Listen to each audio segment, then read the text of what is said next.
देख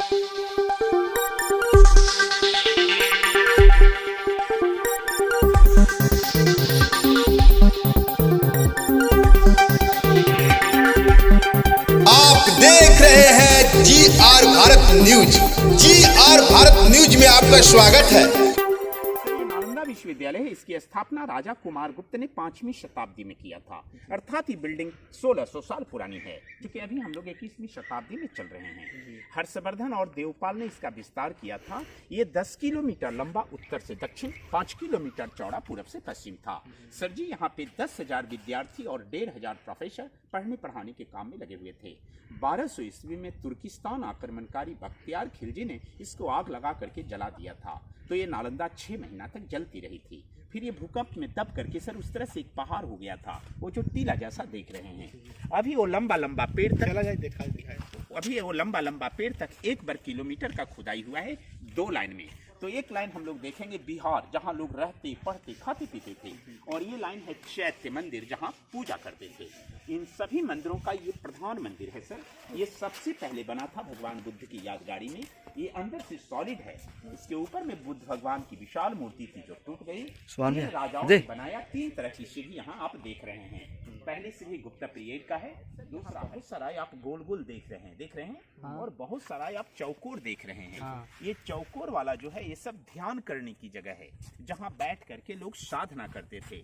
लेकिन वो जो गोल गोल जैसा देख रहे हैं, वो गोल गोल वाला हजारों की संख्या मिला सर, जो समाधि है।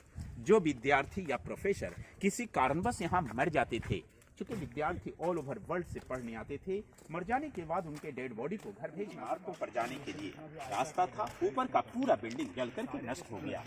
यहाँ पर नीचे की सीढ़ियों को काट करके यहाँ के हॉस्टल को हटा करके डिपार्टमेंट दिखाया है। ये 3 बार में बना है। वहाँ देखिए धनुष के जैसा चिन्ह बना हुआ है ना, देखिए आपने, that is the national symbol of Gupta period. वो राजा कुमार गुप्त की निशानी है, जो पहला राजा ने इसको बड़ा बड़ा ईंट से बनाया था। ये बड़ा बड़ा ईंट से बनाया था सर। वो जो कंक्रीट राजा देवपाल के समय का है, ये दबा हुआ था जहाँ गार्ड बैठे हैं। अभी भी उसके नीचे खुदाई हो तो ऐसा मिल सकता है। ये सब चौकोर स्थान ध्यान करने का जगह है। तो आइए हम एक हॉस्टल को घूमते हैं, जिसे विहार कहा जाता था। उस जमाने में इसे विहार कहा जाता था, monastery. There student lives and used to study there, जहां लोग रहते पढ़ते खाते पीते थे।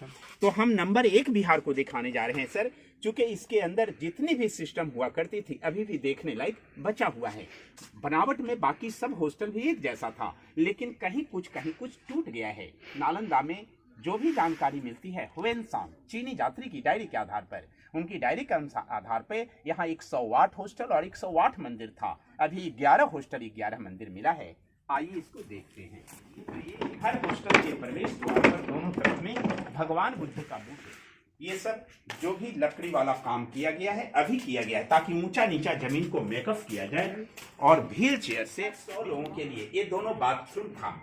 ये स्नान घर है, यहाँ लोग कुआं से जल ला करके स्नान करते थे। This was only for take bath, toilet in open area. ये आपका ओरिजिनल दीवार है सर। ये देखिए आपका बाद का है जी, बाद वाला ही टूट रहा है। ओरिजिनल वाला देखिए, लगता है जैसे ईंट के ऊपर ईंट चिपकाया गया है, कोई मटेरियल दिया नहीं गया है। जबकि चूना, सुर्खी माटी, बेल का रस, गुण, उड़द का तार लगाया जाता था। रियल देखिए नया है, जो पुराना लग रहा है, जो पुराना है वो नया लग रहा है। Means old is gold. Sir इनका नाली का सिस्टम देखिए, उधर से शम में बड़ा बड़ा लकड़ी का दरवाजा जिसका चौखट लगता था। हर दरवाजे पे एक लाइट शेल्फ, ये दीपक रखने का जगह है। ये बुक शेल्फ, ये किताब रखने का जगह है। तो देखिए एक कमरा 1 लोगों को प्रोवाइडेड था। 10 बाई 10 फीट का कमरा है। देखिए एक आदमी के लिए एनफ है कि नहीं। और अभी फीलिंग कीजिए सर, इसमें ठंडा महसूस हो रहा है। दीवार की मोटाई होने की वजह से गर्मी के दिनों में ठंडा के दिनों में गर्मी जमा रहती थी। इस तरह से पूरी यूनिवर्सिटी नेचुरल एसी जैसा, एयर कंडीशन जैसा था। छत सब में लकड़ी का था। लकड़ियां जलने के कारण छतें गिर गई। ये सब काला काला दाग, जलने वाला दाग है, जो 6 महीना तक नालंदा जलता रहा। अब रियल देखा जाए तो बिना गाइड का ऐसे केवल ईंट रह गया है सर। बताने के बाद खुद रियलाइज करेंगे। ऊपर की जो कटिंग है वो सब वेंटिलेशन के लिए कटिंग है, जिससे हवा प्रकाश कमरा के अंदर जाता था। और उसके ऊपर छत था लकड़ी का, वो सब जल गया है। इनके नाली का सिस्टम देखिए, उधर से धीरे धीरे करके ढाल हो गया। सीमेंट इसमें बाद में दिया गया है इसको बचाए रखने के लिए, सीमेंट बाद का है।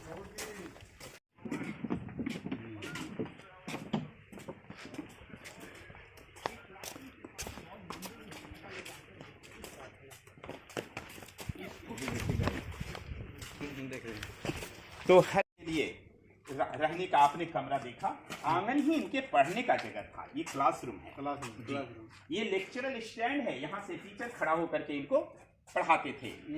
ये पत्थर पिलर के लिए था, ये लेक्चर स्टैंड है पूरा। पत्थर पिलर के लिए था, क्योंकि यहाँ पर छत होता था, शेड के लिए था। सब छत टूट गया है। वो बगल में चूल्हा है, नीचे से काठ की लकड़ी जब उसके अंदर डाली जाती थी। अभी भी देहातों में बड़ा बड़ा फंक्शन होता है, ऐसा ही लंबा लंबा चूल्हा बनता है। जब काठ की लकड़ी उसके अंदर डाली जाती थी, क्लास चलते वक्त लोग वहाँ प्रैक्टिकल का काम करते थे। माने अष्टधातु की मूर्तियों को जोड़ते तोड़ते गलाते थे। सुबह शाम लोग खाना बनाते थे, जाड़े के मौसम में हाथ सेकते थे, और बाकी समय में लोग आयुर्वेदिक दवाई बनाते थे। जब वहाँ खाना बनता था, यहाँ बैठ करके लोग खाना खाते भी थे। ये जगह जगह पर देखिए धनुष के जैसा चिन्ह बना हुआ है। ये राजा कुमार गुप्त की निशानी है सर, जिस प्रथम राजा ने इसको बड़ा बड़ा ईंट से बनाया था। कुमार गुप्त मगध के राजा थे। उस समय मगध की राजधानी राजगीर थी, वही विश्वविद्यालय के संस्थापक थे। ये 2 स्टोर रूम है, गोदाम, जहां वो चावल रखते थे जी। इनके छत की बनावट देखिए कमानीदार बना हुआ है, बिना किसी सपोर्ट का आज भी टिका हुआ है। वो कुआं था जल की सुविधा के लिए, जल की सुविधा जी। अभी भी जल है क्या उसमें? नहीं, सूखा हुआ है। इसके सामने लेकिन यहाँ देखिए, यहाँ पर भगवान बुद्ध का विशाल मूर्ति होता था। इस मूर्ति को लाइटेड करने के लिए देखिए 2 स्टोन लगाया गया है। अभी भी देखिए इसमें कितना चमक है सर, देख रहे हैं ना, इधर भी 2 पत्थर है। ये रियल में माइका स्टोन है सर, ये अब्रक का पत्थर है। उस जमाने में सर जी यहाँ पे कॉपर प्लेट लगाया जाता था। जब इस पर सूर्य या चंद्र किरणें पड़ती थी, लाइट सीधा मूर्ति पे रिफ्लेक्शन होता था, परावर्तित होता था, जिससे मूर्ति में चमक आती थी। मींस जस्ट लाइक मिरर, दर्पण सिस्टम। जरा सोचिए कितनी अच्छी टेक्नोलॉजी थी आज से 1500 साल पहले। वो कुआं था। इच्छा है तो जाइए, कुआं और गोदाम का छत देख के आइए। ये ऊपर जाने का रास्ता था। मैं अभी हम लोग सीढ़ी के माध्यम से ऊपर जाते हैं। यहाँ पे एक ऐतिहासिक कुआं भी है, जो बताया जाता है कि यहाँ का जो विद्यार्थी जो यहाँ पढ़ते थे, इसी कुआं से जल पीते थे, और आज ये कुआं सूखा हुआ है। और इस कुआं में एक और बात बताते हैं, जो लोग यहाँ पे घूमने आते हैं, यहाँ पे खुले पैसे, जैसे 1 का सिक्का हो गया, 5 का सिक्का हुआ, इसमें डालते हैं। अभी कैमरे के माध्यम से दिखाते हैं। और हम लोग चलते हैं जहाँ पे एक अन्न भंडार है। वहाँ पे जहाँ चावल दाल रखा जाता था, वहाँ पे ढलाई नहीं है, लेकिन सिर्फ ईंट से बनाया हुआ है, और बहुत ही सुंदर तरीक़ा से बनाया गया है कि इसमें पानी ना आवे, और बहुत अच्छा से बनाया गया है। चलते हैं और बताते हैं। बनाया गया है, बहुत ही अच्छा बनाया गया है। और ये मतलब चावल का रखने का जगह था, अन्न भंडार जिसको कहते हैं हम लोग, यहाँ पे रखने का एक जगह है। ये दो बनाया हुआ है, एक और बनाया हुआ है, आपको दिखा रहे हैं कैमरे के माध्यम से। एक और स्टोर रूम है, देखिए यहाँ पे बहुत ही सुंदर है, आप देख सकते हैं, पढ़ाई होती थी, किंतु विषय के दर्शन शास्त्र, तत्व ज्ञान, खगोल विज्ञान, ये सब यहाँ का मुख्य सब्जेक्ट। सबसे बड़ी खासियत थी सर, यहाँ फ्री जी। पढ़ने वालों को कोई खर्चा नहीं लगता था, सारा खर्चा राजा लोग देते थे, और राजा लोगों को गांव वाले दान देते थे। प्लस 100 गांव का जो रेवेन्यू आता था, टैक्स आता था, वो भी राजा इनको दे देते। और ये क्या है? ये कमरा है रूम जी सब। लेकिन विषय के रूप में कला विज्ञान, आयुर्वेद विज्ञान, चिकित्सा, खगोल विज्ञान, ये सब यहाँ का मुख्य विषय था। नालंदा विश्वविद्यालय की कुल आयु 700 साल रही, 700 साल तक ये चलता रहा। ऊपर वाला जितना है सब रिपेयर किया हुआ है, नीचे वाला सब ओरिजिनल है। गुएनसांग ने अपनी डायरी में लिखा था, नालंदा 2 शब्दों का मेल है, नालंग और दा। नालंग माने कमल का फूल, जो ज्ञान का प्रतीक है। दा माने देने वाला, जो ज्ञान देने वाला जगह है, वह नालंदा है। सर यहाँ एडमिशन के लिए 4 बड़े बड़े गेट थे, जिस गेट पर द्वारपाल टेस्ट परीक्षा लेते थे। यदि छात्र उनका सही जवाब देते थे तो एडमिशन होता था। जरा विचार कीजिए, सोचिए, जहां का द्वारपाल इतना टैलेंट हो, भला उनका प्रदूषण कैसे है। लेकिन अभी तक नालंदा का ओरिजिनल गेट नहीं मिला है, चूंकि मात्र 1 वर्ग किलोमीटर का ही खुदाई हुआ है। तो नालंदा विश्वविद्यालय, मैंने बताया, 17 बड़े बड़े हायर शांति देगा, शांति रक्षिता, आर्य देगा, पशु बंधु, असंग, ये सब बड़े बड़े धर्म की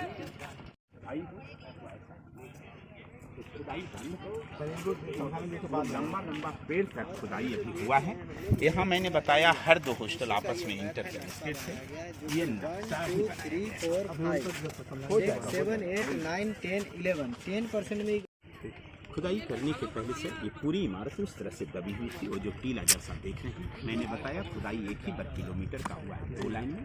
तो एक लाइन है मोनास्ट्री हॉस्टल, जैसा हमने अभी आपको दिखाया, चारों तरफ